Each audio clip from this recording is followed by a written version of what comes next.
Ang isa pa po na itinuturo ng Biblia na talagang praktikal ay ang tungkol po sa kasipagan. At makikita po natin ito sa Proverbs chapter 6, verse 6 to 9. Ang sabi po ay ganito: Go to the ant, you sluggard. Consider its ways and be wise. It has no commander, no overseer or ruler. Yet it stores its provision in summer and gathers its food and at harvest. How long will you lie there, you sluggard? When will you get up from your sleep? Pinakikita po ng Book of Proverbs ang pagkukumpara ng kasipagan ng isang maliit lang na insekto, at ito'y walang iba kung hindi ang langgam, na minsan ay ating tinitiris, pinapatay, at sa tingin natin ay walang mga kwentang mga insekto. Pero ginamit ng Panginoon upang ipaliwanag sa atin ang tungkol sa kasipagan. Sabi nga po sa Tagalog, hanggang sa verse 6, pumaruan ka sa langgam, ikaw natamad. Masdan mo ang kanyang mga lakad at magpakapantas ka.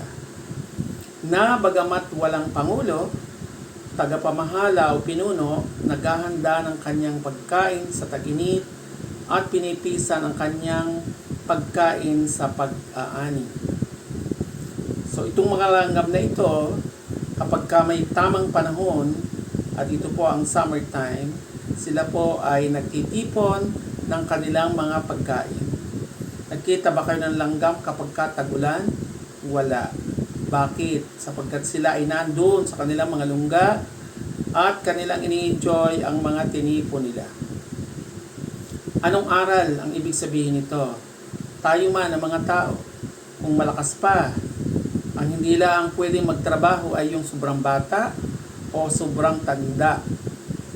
Yung pinatitigil na ng mga anak sa pagtatrabaho at sinusuplayan na lang po kayo dahil sa inyong kalusugan o dahil sa inyong katandaan, sumunod ho kayo doon sa inyong mga anak. Subalit, kung tayo naman po ay nasa tama pang edad, sa ating bansa, ano ang nakakapagtrabaho ng edad? 18. Hindi ba? 18 years old. Kasi below 18, kinoconsider ho yan na child labor ng ating batas. So at the age of 18, ay dapat ho ay nagtatrabaho na tayo. Kung ano man hong trabaho ang ating magagawa. Doon ho sa walang trabaho naman at nasa bahay, nag-iintindi ng kanilang pamamahay, kung kayo ho ay babayaran, malaki ho ang sweldo nyo. Ibig sabihin, yung inyong pagtatrabaho sa loob ng bahay ay isang napakalaking bagay para sa inyong pamilya. Kaya po ang sabi ng verse 9, hanggang kailan matutulog ka o tamad? Kailan ka babangon sa iyong pagkakatulog? Verse 10, kaunti pang pagkakatulog, kaunti pang pagkaidlip, kaunti pang paghalokip-kip ng mga kamay upang matulog. Verse 11, sa gayoy ang iyong kararitaan ay darating na parang magnanakaw, at ang iyong kasalatan na parang lalaking may sandata. At sa panahon ng ating mga pangangailangan at tag-ulan ng ating buhay, ay dapat kahit paano ay meron tayong madudukot kahit kaunti. Bakit po? Sapagkat laging may tag-ulan ang buhay ng tao. Kaya po kung sinasabi ninyo na kayo ay relihiyoso, palabasan ng Biblia, pero kayo po ang nuknukan ng katamaran sa buhay, ay medyo malayo ho sa katotohanan ang sinasabi nating tayo ay makadiyos kung tayo po ay siyang pasimuno ng katamaran sa atin hong loob ng bahay at sa atin hong pamumuhay. Ang tunay na anak ng Diyos na nagsasabing siya ay sa Diyos ay may kasipagan dahil ang Diyos natin ay masipag na Diyos kasama ng ating Panginoong Jesucristo na bugtong na anak ay nagtrabaho nung siya ay naandito sa lupa.